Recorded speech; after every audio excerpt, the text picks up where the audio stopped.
anything like this, you start with a map. I've focused this on Southeast Asia because we've been doing quite a lot with Indonesia, but imagine this is a global map, and what we can see in there is we've added the economic zones. But you can add any layer of data that's to do with charting onto there that you want, that's lines and such like. So you can have bathy, metric information, you can have whatever you want from the details. You decide what you want and you put it on there. And then because we're Global Fishing Watch, we went for the first and foremost for the automatic information system, the AIS system that you've probably heard that most vessels carry. This is carried for anti-collision purposes. It just so happens that once you were able to feed this system through satellites rather than just coastal stations, suddenly rather than having lots of information in the coastal regions, you've now got a global idea of where fishing vessels are in the world. And the AIS tracks that we have, when you look at the global picture, I'll show you a picture later, there's like 60,000 vessels being tracked at the same time. But that's like nowhere close to how many fishing vessels there are in the world. So the way we sort of looked at it at the minute, we think there's around 125,000 that are seagoing into the high seas and other people's economic zones. There's probably around 500,000 that really ought to be tracked, of which around 300,000 of those are definitely active. And then when you get past that sort of 500,000, you're into those much smaller vessels. There's like 1.2 million motorized vessels. And then after you take the motors off, there's about another 1.8 million. So you've got a job on to track all fishing vessels. So we think that the most important ones to track are the large ones and the most important of the artisanal industrial type. So that'll give you around 300,000 vessels if someone was actually counting, because there is no global record. So AIS was a good starting point, and that is proliferating. More and more vessels are carrying AIS for two reasons. One, they don't want to get collided with, and two, safety at sea. Especially around fishing vessels, there's a lot of talk around safety of life at sea, and there's a set of laws and conventions being looked at now that are trying to improve that, so there's more and more vessels carrying it. It's also getting a lot cheaper. So we will see more and more vessels on AIS. And then Indonesia did something pretty incredible just over a year ago at the UN Oceans Conference, and they shared their vessel monitoring system into the public domain, which I think we're honest to say it wasn't expected. It was something that Global Fishing Watch had been pushing for before I arrived at Global Fishing Watch, and it was a game changer, because by pushing what has been typically a proprietary system that's owned by the flag states and generally the fishermen who don't want to share where they are, they put another 5,000 tracks where previously we couldn't see very much. So that sort of set in mind a plan. And what we did then with Global Fishing Watch was, mainly in partnership with Bloomberg now, is set ourselves the ambition to try and bring 20 more countries into this. And Peru joined just over a month ago now, which is another sort of 1,200 vessels. And we've got a set of other countries lining up to try and share information with us. So again, adding to those vessels that either haven't got AIS or it isn't operating. And actually, as you saw there, that's all the AIS in that area. And you saw where the VMS comes up, there was no AIS under there. There's like a black hole of information. The AIS doesn't get up into the satellite, so even though if there's vessels there that have it, you can't always see them. So you've got to have overlapping data. And then just to the north there in the Sea of Japan, as an example, to try and bring more data into the system, you can see the blue there, the AIS. There's no VMS coming to us from Japan, but we know that is like a fishing hotspot. So where are all the vessels? And if you add on NOAA's infrared light system, you can see there is stuff there.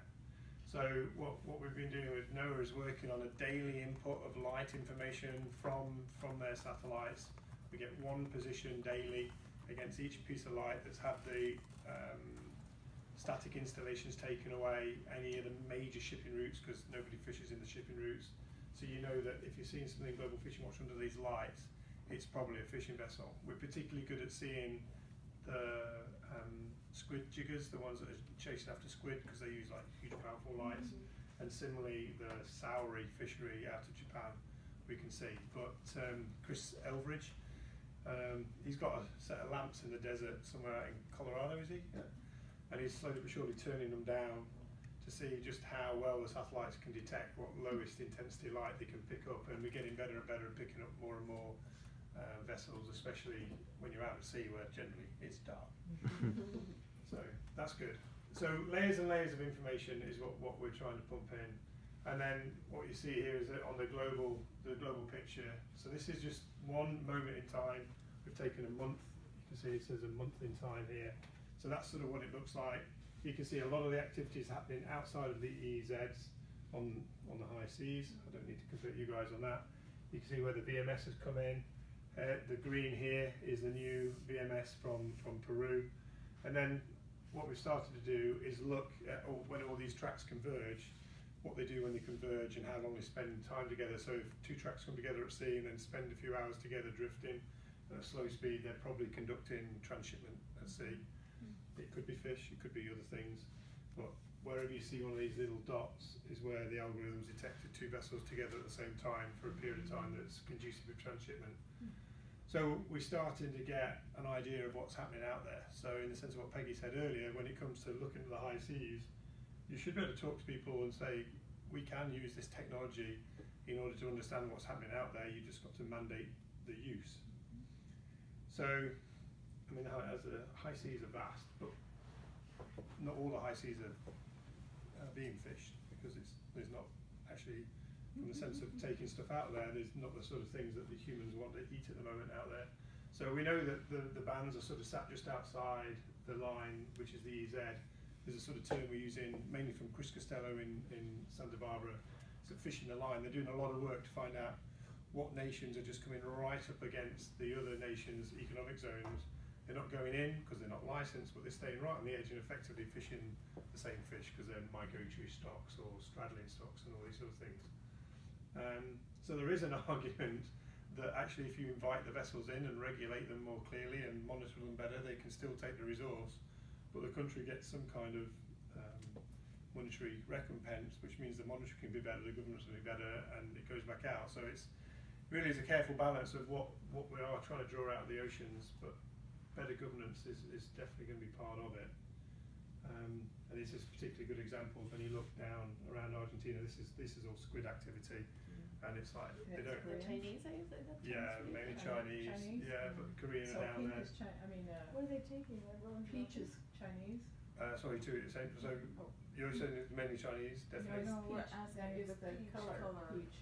Oh yeah. So these that's just because we've got lots of these circles on top of each other. So that's like lots and lots of vessels together for a period of time. Those are the transshipments. That's possibly transshipments there, but because all the vessels are so close together, the likelihood is that's like a false return. There are transshipment vessels going there, but it's mainly Chinese. And what was your question? I just wanted they're taking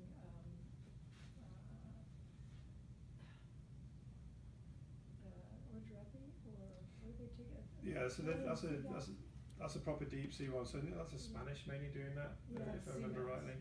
Yeah, and around the seamounts. Toothfish. Yeah, so the toothfish, well, that's definitely something that went on down in the Southern Ocean, and there's actually a really good story about why the system doesn't work, about catching the thunder.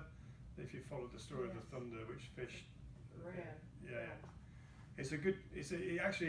I read the book, and it actually lays down exactly what the problem is with the illegal fishing. So they fished for 10 years illegally in the Southern Ocean. You probably know some of these things. They changed their name a dozen times. They changed their flag around 10 times. They evaded capture because it's kind of difficult to patrol the Southern Ocean in the heavy seas, difficult to board. But Sea Shepherd went out there with one of their vessels, the Bob Barker, and found them, and then tracked them for 110 days. And it effectively went from the Southern Ocean. They headed across to Africa, off on both sides. Yeah, they went heading. They basically tried to outrun them. They went through ice flows to try and. Did the Australian Navy go with them too? The Australian Navy tried to get involved in the New Zealand Navy, but difficult for them to board, and eventually they ran out of endurance because the frigates don't always have as much endurance as you might think. Anyway, they were heading off in a different direction.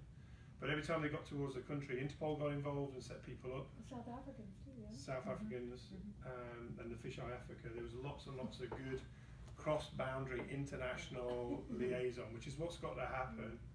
And you couldn't see the thunder on the system like Global Fishing Watch because they didn't have their AOS on, and they certainly didn't have the VMS on, but you could follow the Bob Barker. So again, it's like what we'd like to do with Global Fishing Watch, and this is sort of where it fits into the high seas, is if you can't see that a vessel's been compliant, why would you want it to come into your port and land the fish? Because just a bit like the reason I'm tired today is because I spent 2 hours convincing the airport last night who I was, just because my name happened to be similar to somebody else's name had done something bad. You know, they didn't let me in. I've got my visa and I've got my ESTA and I've got my passport, I've got a hotel and I've got $100 in my pocket, and they know when I'm leaving, but there was still one thing that didn't check out, and they weren't going to let me in. They want all 7 things to check out. So I went and sat in this special room wondering what they were going to search me with. But we need to apply the same thing to fisheries. So if a vessel is going to come into a port and it's been out on the high seas, I would like to know what it's done. So did it go onto the high seas? Who did it meet with? Where did it fish? What gear did it use? And then come back in. And does it all tie up? And what we're not very good internationally is doing that. Mainly because the ports don't really talk to the fishing authorities, because the ports are all about making money. The fishing authorities will do their thing, but they don't really know what's happening in their ports because they're not using systems consistently.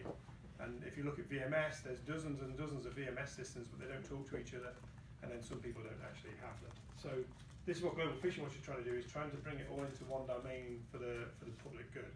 So both on monitoring and compliance, but also for research.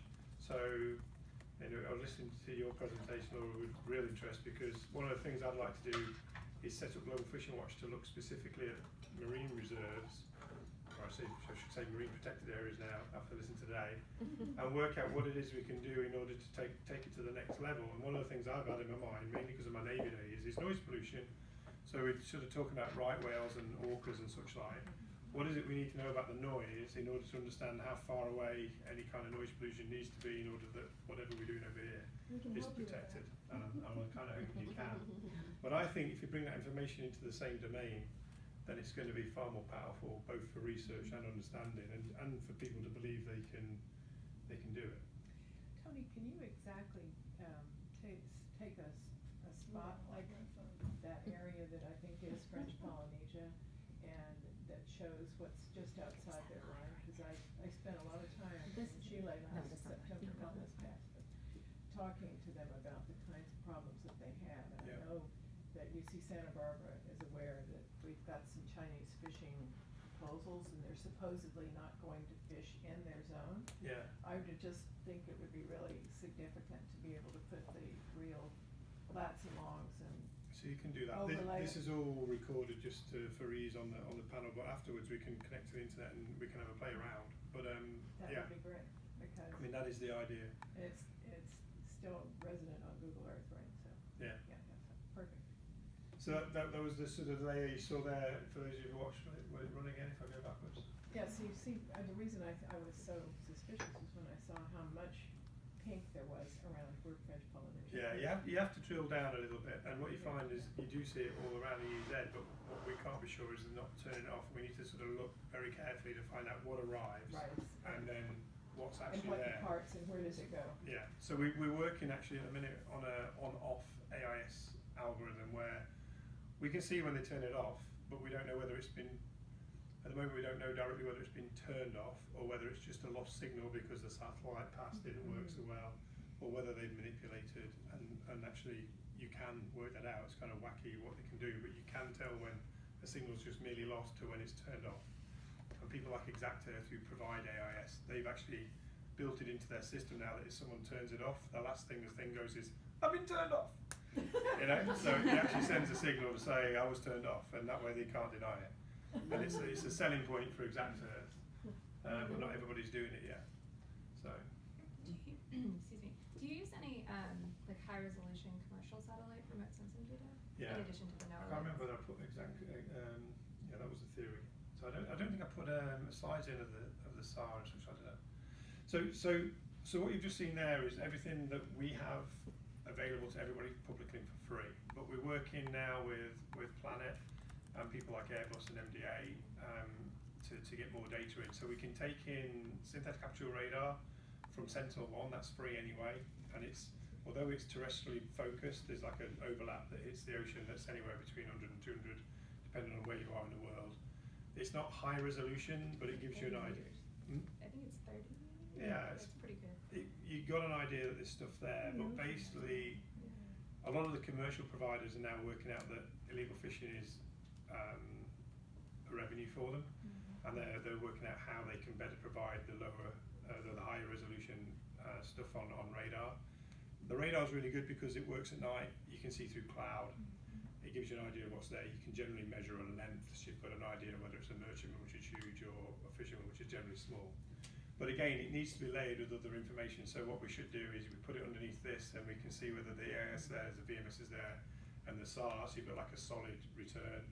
And then if there's another contact there with none of that, you're like, why would that be in the middle of Pitcairn? You know, is it a transitor? And we know where the transitors are, or is it north or south of that? If it is, then it's likely a fisherman, and then someone needs to sort of go in and have a look. The other way we've done it in the past is to then go to digital imagery and take a photograph, but the photographs are very expensive, and they're actually, it's a bit like looking through a straw. So everyone really thinks like drones and satellites are the real answer, but as soon as you turn these things on, you've got to have an idea of where you're looking. So if you imagine that you're searching through a straw for somebody in a room, it takes a while, and then once you've got it, you can take the image, but then the image is not so big, so it's got to be very accurate. And if there's any kind of time delay and the vessel changes direction, you've got a reasonable chance of just catching one part of it or none of it at all. So it's like a high-grade military operation to be able to go from maybe an AIS track is heading this way and it turns off. You go, that's interesting. It's heading towards the MPA, so you predict the speed forward and maybe get a SAR shot because they're bigger, and you say, yeah, it's definitely heading that way. And I know exactly how fast it was because that's when it's turned off and that's when I've last detected it. So I've definitely got its speed time distance. I want a picture then, which is when it enters the reserve. You can do that so long as it doesn't just alter course by 10 degrees before the picture misses. But you can do it, and that's what people need to know, that if they want to do it. So people like the Thunder, he was fined 15 million euros once he finally scuttled his vessel off of Sao Tome, not for illegal fishing, for marine pollution.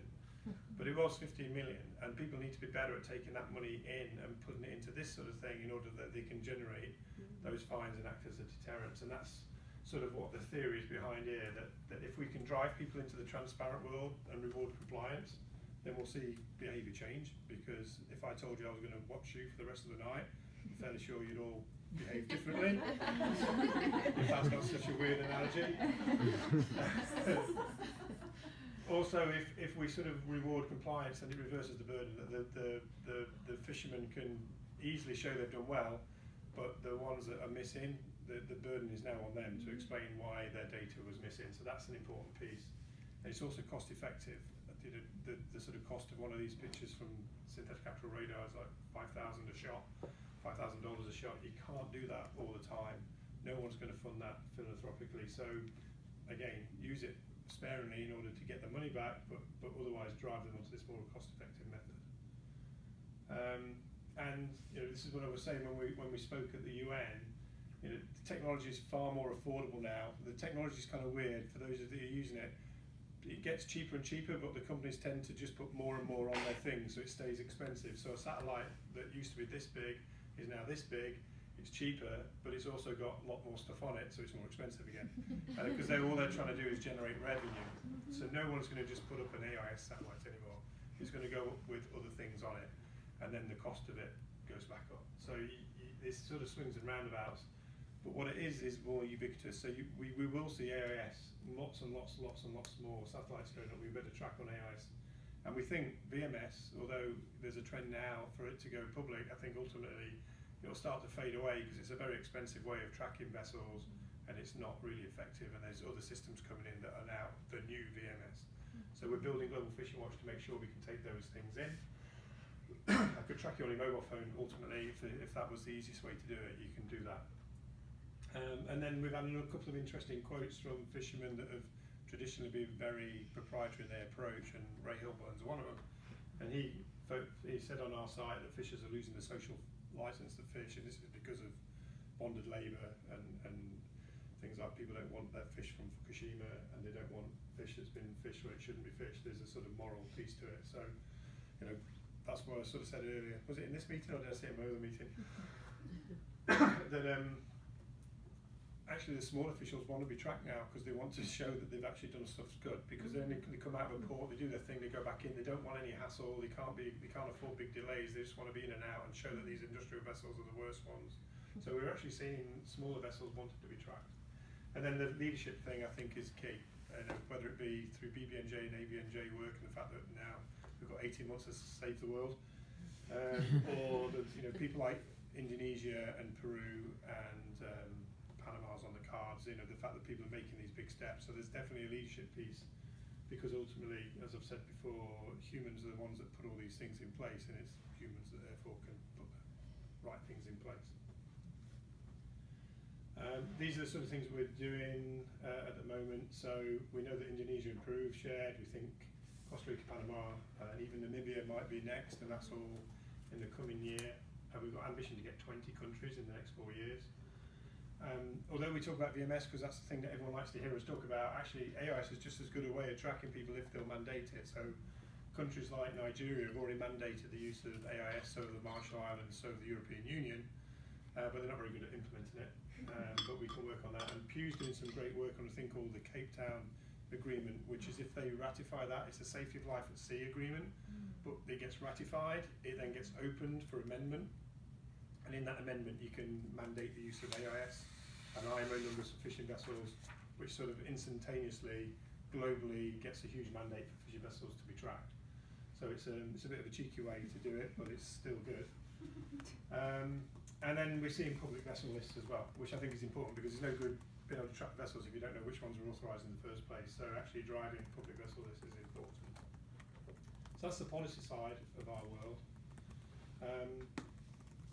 We're also seeing, I'm going to hand over to Sam in a minute to talk about some of the research, but we're also seeing increased collaboration, and I think it's important. And the benefit of having an open, transparent system is I can collaborate with anybody, because it's open and transparent anyway. So whether they want to collaborate or they just want to use us, it doesn't really matter. But traditionally there's been like arguments between people like Ocean Mind and Skylight, which is the Vulcan system, and Global Fishing Watch. I think we've gone a long way in the last few months to explain that we're not actually in competition, and if they want their system to be working, that's fine, but you can use Global Fishing Watch to drive down the problem. We've got a lot of scientific relationships building now with governments, and because I think the long-term funding of all this is government. So we know the UK is working with us, Japan have signed an MOU with us, the US Coast Guard was going to sign this week, but apparently the government's shutting down for a day, so we couldn't get a sign it. Canada's supporting us, and France might well be as well. So we're trying to drive less of a relationship with the philanthropic partnerships and more with those countries that should be leading the way. Sam, can you do your... I think you have 2 more after this? 2 more. Put them after that one. No, these are just I thought you put in extras. your research. Yeah, they're after that. They're still after that. These are just extras. Yeah. I told you it wouldn't be as slick. I didn't know it would come true. This is actually, just so you know, this track here is a transshipment vessel that came out of China and was heading across to the Panama Canal and got caught with shark fins on board in Galapagos. Did you hear about that? So there was a big splash. The vessel was caught with hundreds of thousands of shark fins in. Who's going backwards now? They go back, yeah. So it came out of, I can visit Qingdao, and then all the way over, a couple of transshipments there, a couple more here probably, and then something happened here and it was caught here by chance. But when we looked backwards on it, we could see how it was panning out. So this little thing, this is how you can detect a transshipment, because it's got this little banana shape. So even if you don't see the other ships, you can have a good go. That's the first vessel rendezvousing with it. That's the second vessel, third vessel, fourth vessel, all longliners from Taiwan. And then the captain tried to say that he hadn't been with anybody, and there's no idea how the shark fins got on board. But we were able to sort of say, well, it was those. I mean, a lot of people all did it at the same time. There's about 3 different agencies all going, look what we show with technology. But he's been fine, and he's since, I think, lost a lot of his license. I'll let Sam talk about research, because she's been doing a lot more of it than I have. Just going to take a couple minutes to go through this because it's but wanted to highlight a couple of examples of what our data and research have shown so far about high seas fishing activity. Some special interest to this group. And here we go. So earlier this year in February, we published a big scientific study showing the global footprint of fishing activity according to AIS data. This is a heat map from that study, fishing hours, overall, we found that fishing activity covered 55% of ocean surface, which was pretty staggering, especially considering this is just from the AIS data. And in high seas finding, we found that only five states covered 85% of fishing on the high seas. That was China, Spain, Taiwan, Japan, and South Korea. This first study kind of opened the floodgates for a lot of other research that we've been working on with our partners and that others are able to do. We make all of our data public, so if you have a research project you want to do, go on our website, you can get all this data. These are 4 of the papers that came out this year, so and I picked a couple of the ones that talk about high seas fishing particularly, but also we do a lot of work on transshipment. A good component of that is looking at high seas transshipment activity, like on that map that we looked at earlier. And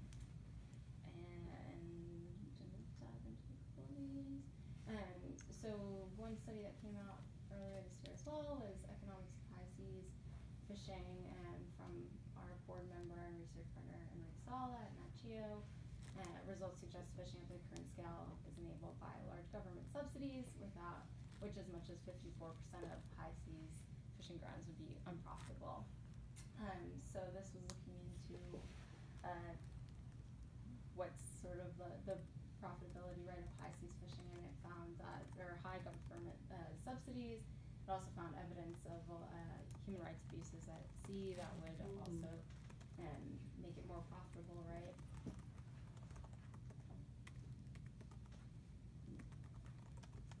These are from that study. So looking at fishing effort, the costs, revenue, profits, and now if you add the subsidies, it's a very different picture, and showing that the subsidies are basically what makes it profitable to fish on the high seas. And then if you add the low labor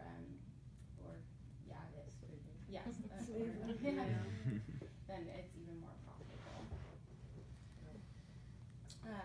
Another study looked at industrial fishing by wealthy countries, and saw that wealthy countries were fishing disproportionately in the waters of less wealthy countries. And the study looked into high seas as well. So they found that wealthy countries were dominating fishing in waters of lower income countries.